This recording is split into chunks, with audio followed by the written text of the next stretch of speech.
chữ ấy điên hay chữ cút em má cô tiền hay cái đau luôn đấy đau hay chữ ấy điên hay hơi chẳng chưa chơi khi chơi tiền chơi thầu anh đau thơm mơ chia mấy mình ban đây ao vậy ăn tiền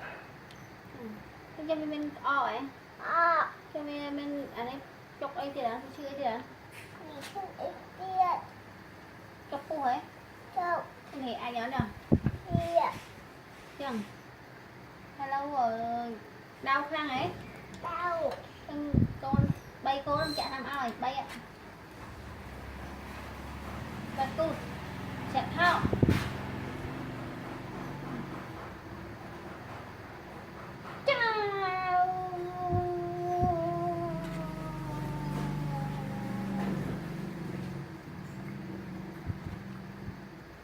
luôn cô cái đi con trông ngọc ấy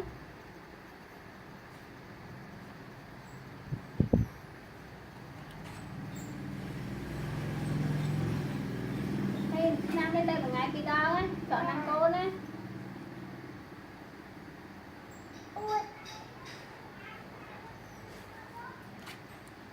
đây út ai út đây ở đừng ở tập anh em tập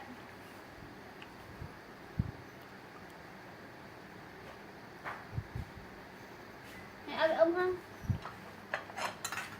đặt con à chẳng đâm mai với nó ơi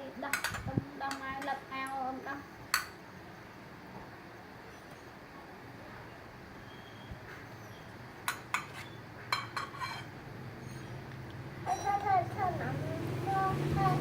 thôi mà mi tặng mà mì tạm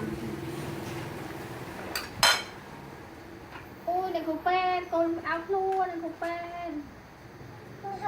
hay mi có chia mẹ hôm qua chia với con không qua chia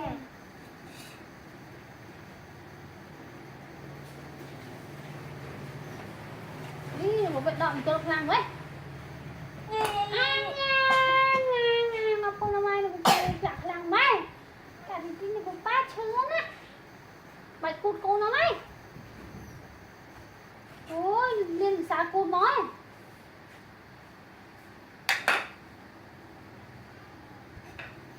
chợ năm bên cô đúng không phải cút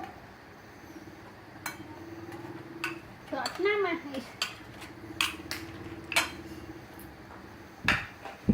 anh ấy chạy ghé nhà tôi nữa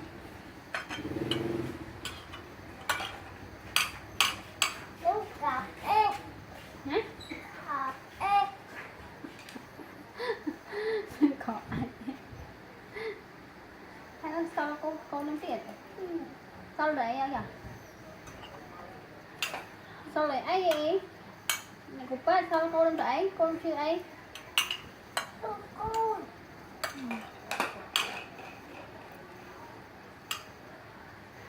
đây mẹ nha vì chua tránh này cục ba đấy cho một tránh này còn ít ăn khen em chị nè cũng để biết à quá bên một tay ôi con giống như là cục ba tôi luôn con tinh luôn vậy không bé với hai một bé mình giống lắm nó bên kia nè mỗi lần tên thăng đông luôn mà thăng lên